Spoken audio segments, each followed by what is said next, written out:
What's good, yeah? It's time to talk about Admiral Claw, and yeah, this is going to be one hell of a video. And the most important part, let me give you a bit of a backstory. So, Admiral Claw got released in the Twinfiend banner, and everyone was obviously aiming for Twinfiend, and a lot of people pulled Admiral Claw and got really disappointed with him for like no apparent reason. There's a lot of people, probably even some of you are watching, that just have him sitting at like level 1 in your account and are still of the opinion that Admiral Claw is absolute garbage.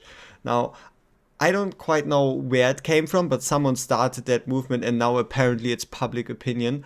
But yeah, let's try to resolve this and talk about his kit. So the first thing is his AoE physical attack prioritizes enemies within one tile dealing 120% damage, so it prioritizes enemies that are close to him, as well as dealing 25% splash damage up to 2 enemies. And if there's no target within one tile, casts Soul Lasher.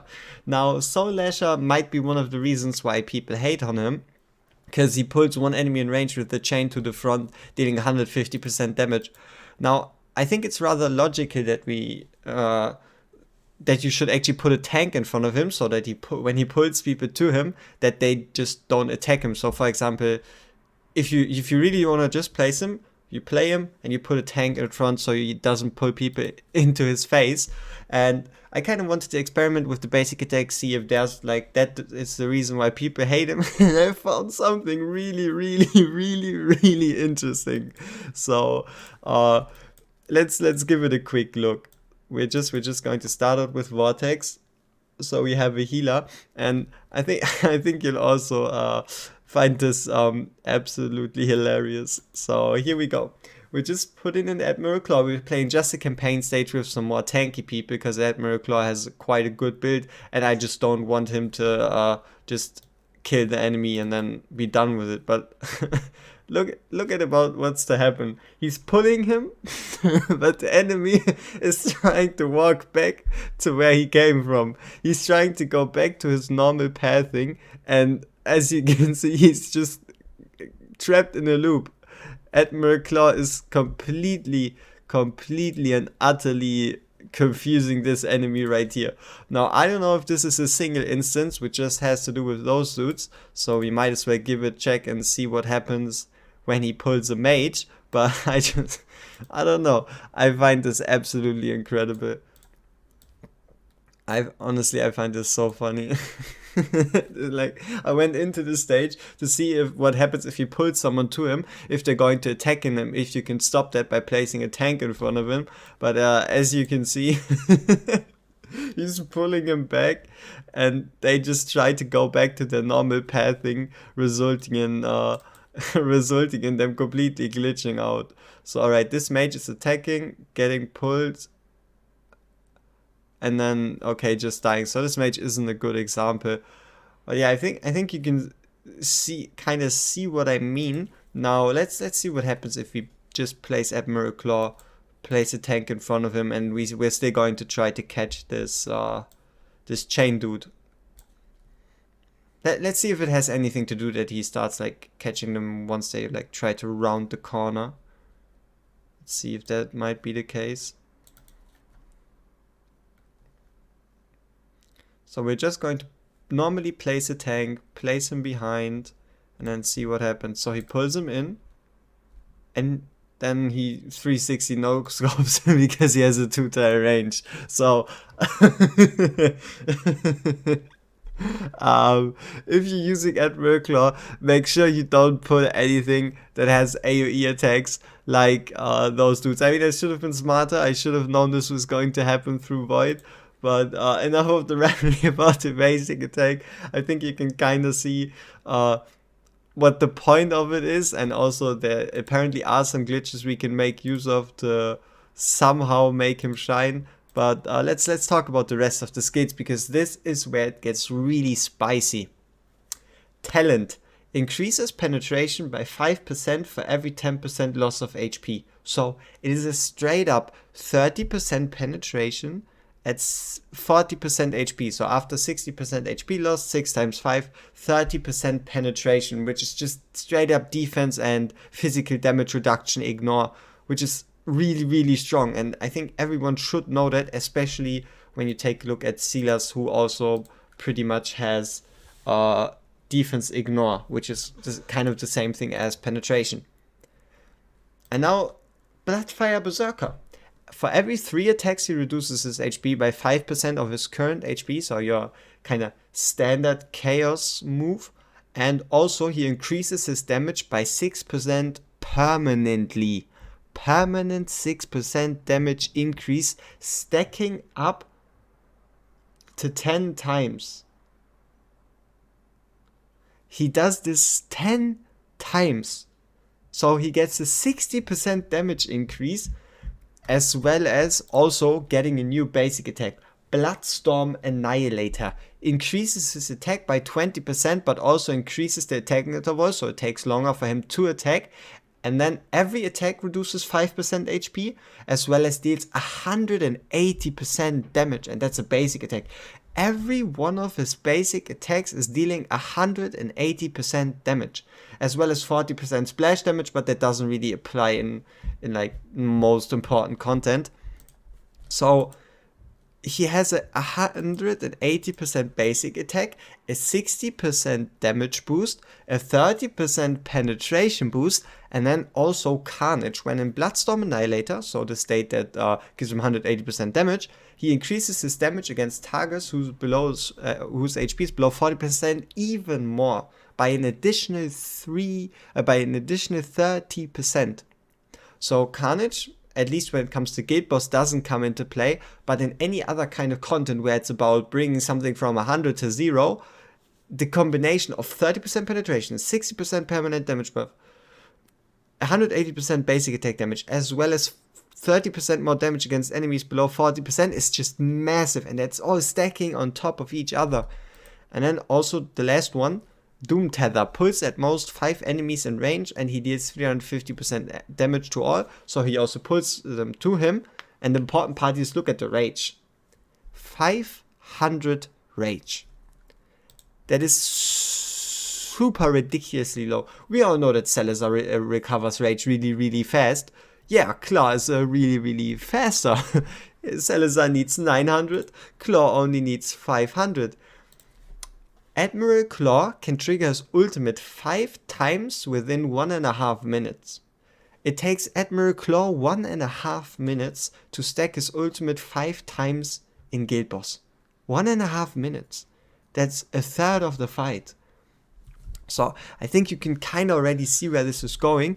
And now before we talk about his build, let's talk about the most ridiculous part about his kit, which I'm also very, very sad about that I can't properly test. So my dilemma here is, if I awaken Admiral Claw, any further tests that I involve him in, I can't test him at A0, so I wouldn't be able to compare him to other A0s, which would really skew the results. So my decision is that I'm going to keep him at A0, and then whenever the devs come back from vacation, I'm going to ask for another Admiral Claw. I already did, but they probably didn't see the message. Enough of that. Let's kind of dream about those awakenings here, because those are fucking ridiculous.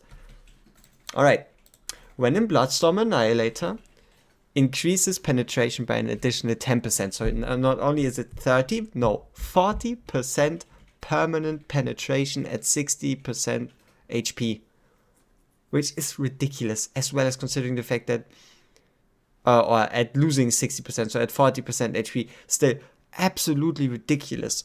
And now, standard 300 attack, so giving him a lot more base attack that gets multiplied by gear and whatnot, and it continues. When in Bloodstorm Annihilator, I think you can already see where this is going, inflicts vulnerability. He attacks faster than every 3 seconds, so it's a permanent 15% physical damage taken debuff on the enemy. So, and then it doesn't even stop there. There you got another even more penetration, so 48% penetration. I don't know if you kind of calculate it like that, but good enough. And then when in Bloodstorm Annihilator, attack interval doesn't increase. So when you have an A5 Admiral Claw, we're just going to look at the gear in a bit, you can attack every 1.4 seconds with 40% penetration, 60% permanent damage increase, 15% physical damage taken increase, 180% damage per basic attack, as well as 30% more damage against targets below 40% HP, which is really, really mind-blowing. And I don't know how people are underestimating this G over here. I don't know where it came from that people aren't using him. This dude is a menace. I mean, I think you can see it from the kit. This dude is incredible. So, enough of the Admiral Claw shenanigans. Let's talk builds. So you've probably already seen it in the Lugaru guide. From now on, I'm going to show you the endgame build right here, and then obviously talk about other options before, and then also give you like blue set options, so below 19s, as well as talk about the other sets, what kind of stats you're looking for, and obviously also the artifact. But yeah, here we go. So for the weapon, it's really simple. You want at least minimum attack percent crit rate, and the same goes for the chest piece, attack percent crit rate. And then furthermore, stat-wise for the weapon, you're going to look for attack speed, and for the chest piece for crit damage. Now additional stats for the chest piece would really be either attack or attack speed. Attack speed is only on ancient chest pieces, and for the weapon it would be crit damage, which also only appears on ancient weapons. Set effect wise, you have the choices between Whirlwind set, Warlord set, Calamity set, Annihilating Might set. Out of all those sets, Warlord is probably the best because it gives you high attack as well as 50% of the Whirlwind effect buff already at 30 attack speed instead of 75. And on the note of the Whirlwind set, as long as you, or as soon as you start to get attack speed on the subset, so be it on the weapon, bangle, amulet, ring, that's kind of the point where you want to move away from using the Whirlwind set and start using Annihilating Might, Calamity, Warlord. And out of all those sets, pretty much Warlord, Calamity, and Annihilating Might are kind of on the same level, and Whirlwind set is pretty much below that, but a good Whirlwind set with high stats is still very, very nice. Alright, let's talk about the right side. So for the right side, split wise, again, especially for guild boss, or if you can afford it stat wise, the best split is going to be attack percent as well as double crit damage. Though for content like Arena or probably even Void Drift Nightmare, I would rather recommend running double attack percent as well as 1 crit damage, obviously referring to main stats because of the enemy defense. Though for guild boss, the enemy defense is so low, even in Nightmare 4, that you can get away with just running double crit damage. Substat wise, it's also really, really simple. You really want to look out for on attack percent pieces, attack percent crit rate, and on crit damage pieces for crit damage, attack percent crit rate. Additional stats are then going to be on attack bonus pieces, crit damage and attack speed, and on crit damage pieces are going to be something like attack speed, attack flat, or rage region. And then you're just going to kind of build your build through it, and then you're going to be pretty much good to go. Alright, now for other set options, let's again talk about viable sets on him through going through the set list right here. So inside set, if you're struggling with crit rate, inside set is a good pick, but probably the worst of the damage sets when it comes to actually doing damage.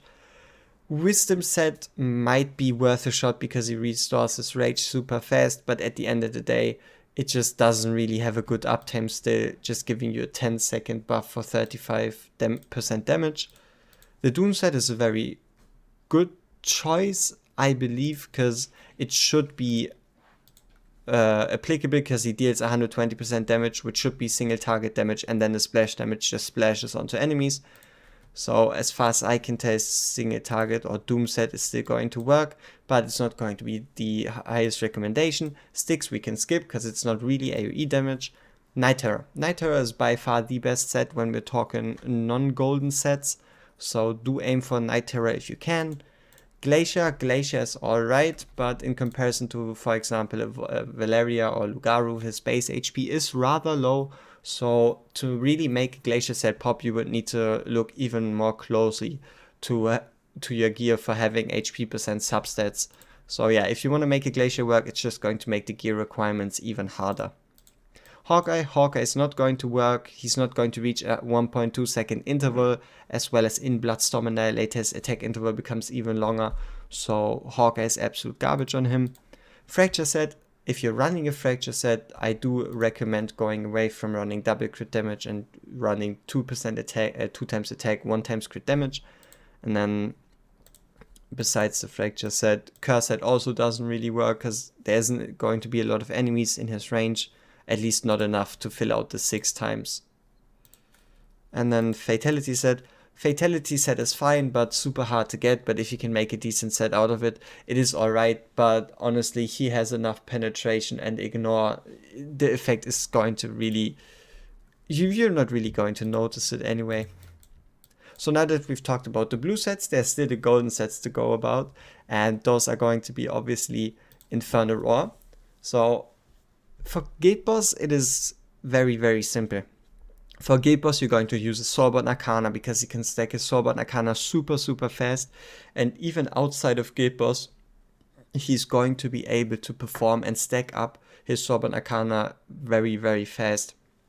Because his ultimate has such a low rage cap and he attacks rather fast, which is also why you would kind of want to go to attack speed.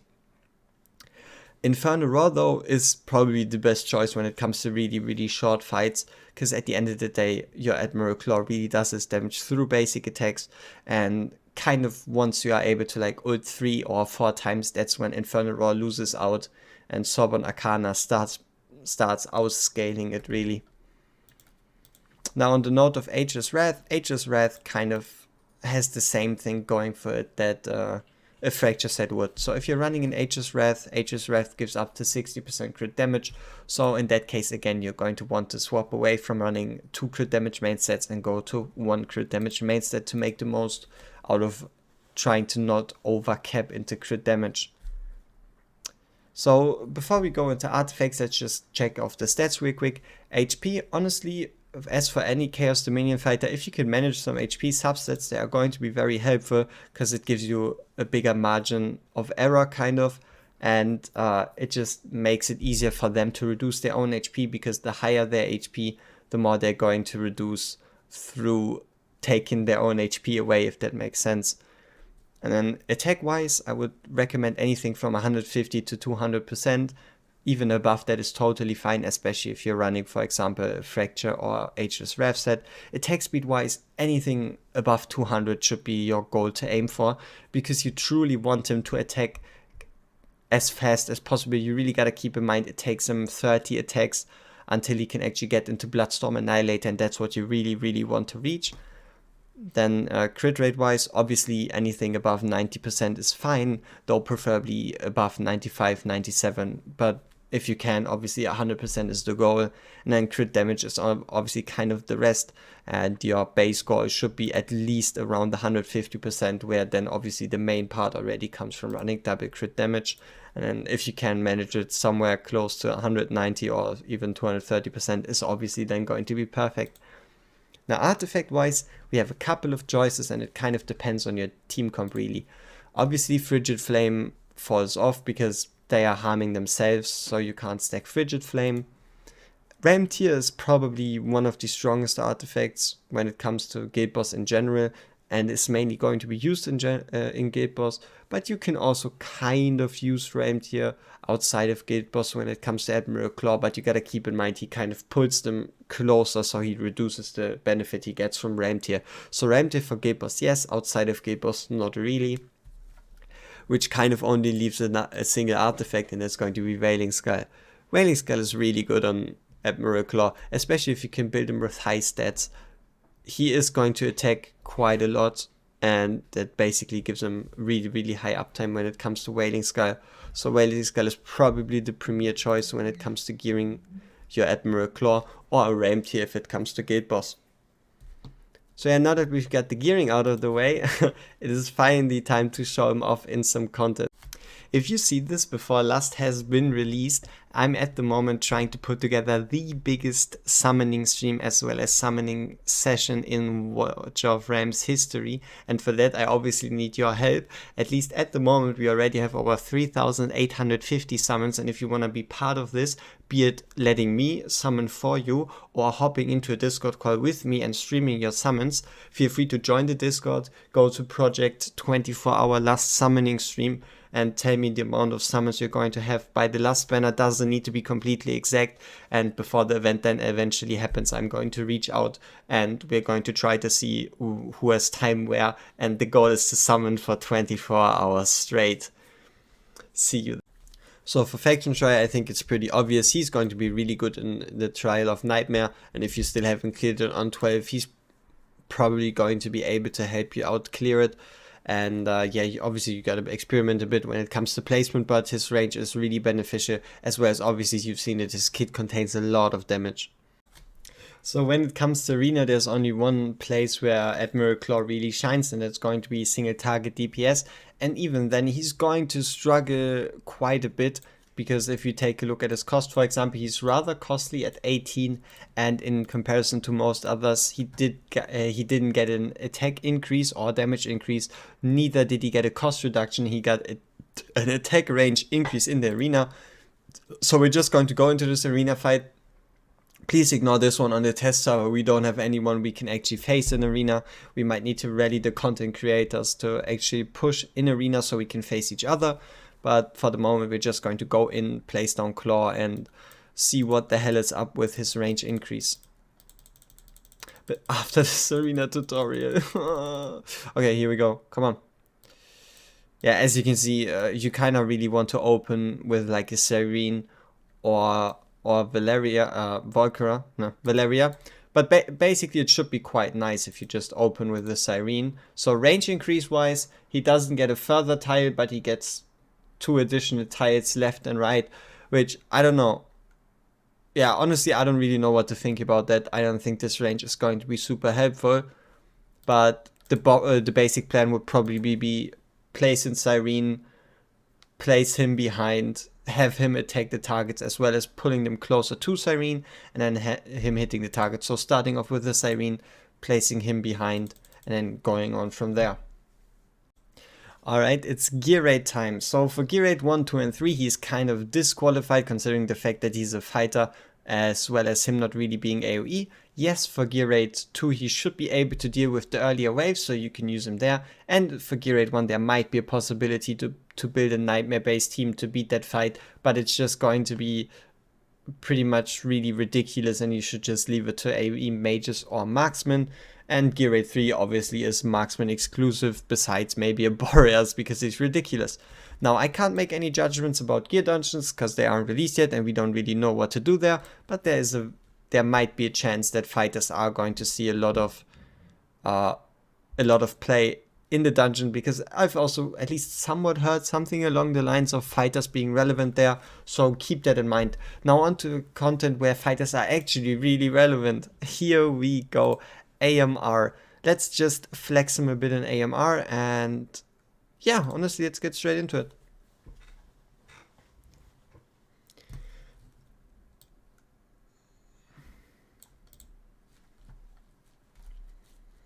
Alright, so here we go. Obviously, we're just going to place him in first. We can even place a Oleg on top. Because of his added range, he can still attack the boss even, and we don't need to like try to take advantage of half-tail blocking or anything they like. So we can just start out our formation.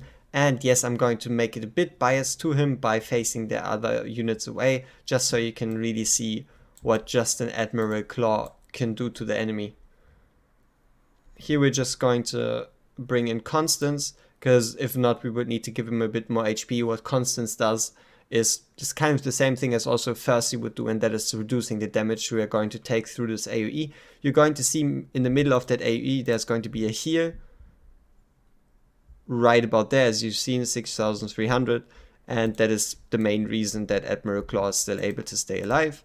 And then we're just going to activate Constance, activate Admiral Claw. Guess don't activate him. As you can see, his Bloodstorm Annihilator, he kind of pulls a chain from his turret and then just starts bonking the hell out of the enemy, which honestly I find really hilarious. So yeah, let's just give him a bit of a bonking. And you can really see the ultimate is ticking up super fast. And here we're just going to use some units to just block, but even with triggering his ultimate only twice, he just goes at it, bonks them, and you've seen it kind of as soon as the enemy went below 40% HP, he increases damage even further. And here you go, 10 million damage, single Admiral Claw, so it is definitely possible, and you've also seen it, no power of dominance.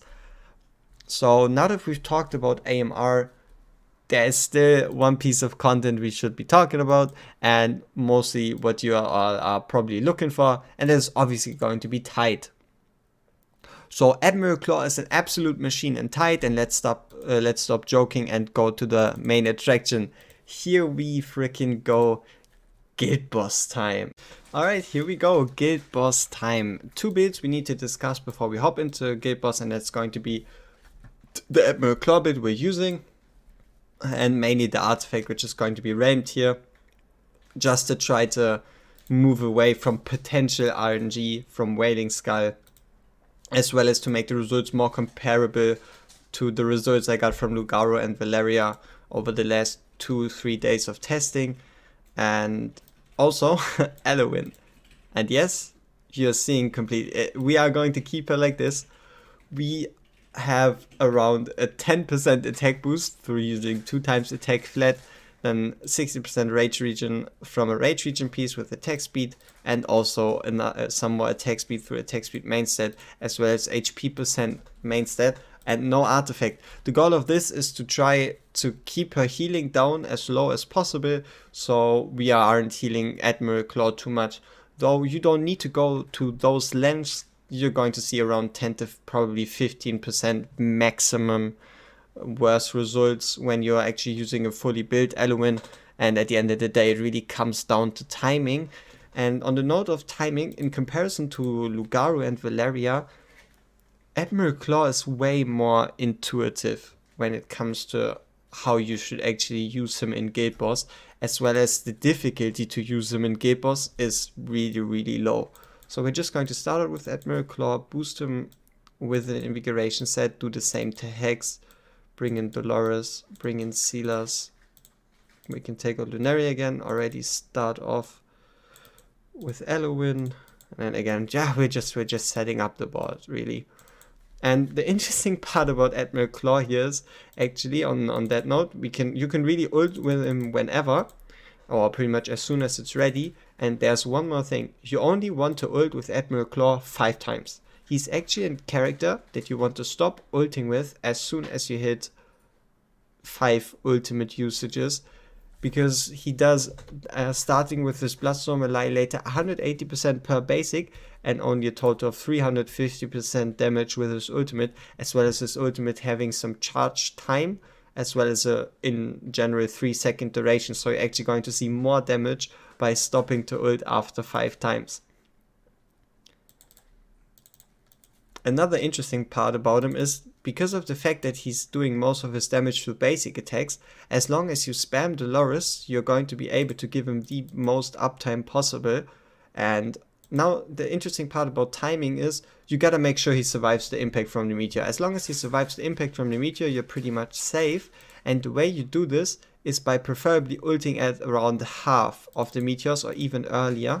So we're just going to heal him up with Elowin right here, as well as ult for the, is that the second time? I think so. So there you go, ulted for the second time, as well as keeping him barely alive. And I think you can already kind of see it, he's really good at reducing his HP. He's actually reducing his HP more than the Dolores, as well as faster. So even if he had more HP, or Dolores would be healing him stronger, he's actually reducing his HP really fast. And here comes ultimate number 3 at 3 minutes 40 left, which is really crazy. And also let's appreciate the numbers a bit. Come on, Admiral Claw, whip him. Come on, 1 Bloodstorm Annihilator, 450,000 damage. and that is with 3 ultimates, no awakenings, and it is just beautiful. And also it's super simple. As you can see, he's still below his 40% HP for the maximum penetration. And honestly, that's all we need to have him. And we have him even lower. We could technically even run him in a Chaos Dominion team. So he's going to get even more benefit from staying low, as well as being more tanky while low. But here we're also kind of taking advantage of the added attack speed boost through the Nightmare faction, as well as using Wrath, because he's just more accessible. So right here you can again see he is super low, and as soon as the meteor starts up, we just really want to make sure that he stays alive. And I believe this was ultimate number 5, but if someone counted, it might have already been ultimate number 6. So I'm not going to ult anymore, and we're just going to let him do his job really. So right here we are again at around half HP. The Infernal Roar is going to cut us down again, so we're again low. And then as soon as the meteor starts up, we really want to use our Eloin. So the weaker your Eloin, the sooner you want to start it, because you can't really afford him dying against the meteors. So you just gotta be a bit careful. But it is honestly, in general, in comparison to all other Nightmare units, so easy to manage to make him work. So let's have a look. No Dolores buff. For how much is he going to hit this weakened guild boss? 530,000 damage? Ridiculous. I tell you, those numbers are just something else, and he's just going to hit and hit and hit and hit. And yeah, resist the temptation. Don't use his ultimate. Oh, I didn't click on autoplay. Fuck. Oh, that is that is so random. I didn't even intend to click on autoplay. So yeah, we're going to lose a slight bit of damage because of the fact that we used this ultimate there, but it's not going to be crucial. It is not really going to be crucial. Here again, the Infernal Roar keeping us nice and low, way below the 40% wanted threshold. And then we just heal him up again with a Wood Sprite here. And then the burn is also going to keep him low, which is also kind of the trick you should apply when it comes to the meteors and using Eloin. That is using her cleanse before the meteors hit. So yes, she's going to heal him, and luckily enough she's not going to cleanse away the burn. So that is also then something else that helps with sustaining him, even though I might have gambled a bit too much here. So we could have also healed him a bit earlier. But as you can see, everything is still fine. He's only losing 5% of his current HP, which is like 200 damage. And that is actually, yeah, as you can see, we're still surviving. And honestly, the timing is super simple. I don't even need to put anything up there to tell you how to time him. It is really intuitive in comparison to anything else we've seen before when it comes to using Chaos Dominion units in Guild Boss. So yeah, here again, same shenanigan. He's just going to continue hitting, staying low. Infernal Roar is going to cut him even lower. And then we're just going to heal him back up so he can survive the meteor. So right here, meteor survived. Burn is going to again take him below the 40%. I ulted without a purpose there, I guess. And then after the Infernal Roar, you could already start healing with Eloin here, because we do need as much healing as we can, so he doesn't die against this meteor. But as you can see, we weren't quite able to keep him alive. But you could have also given your Eloin more gear or whatnot, but he survived pretty much the whole fight, only dying in the last 10 seconds. So let's take a look at his total damage. What was he pulling? The answer is 81 million. 81 million damage for the amount of effort we had to keep him alive is really impressive. And now you only gotta imagine how much stronger he's going to become when you're adding in the awakenings. So no attack interval increase on an A5, which is ridiculous. A 15% straight up damage increase for everyone that does physical damage, which is ridiculous. as well as the permanent art time, because he takes less than 3 seconds to attack. And then also, lastly, obviously, the A1, the most attainable of them all, which is going to be another 10% penetration. So yeah, 80 million for barely any effort, really.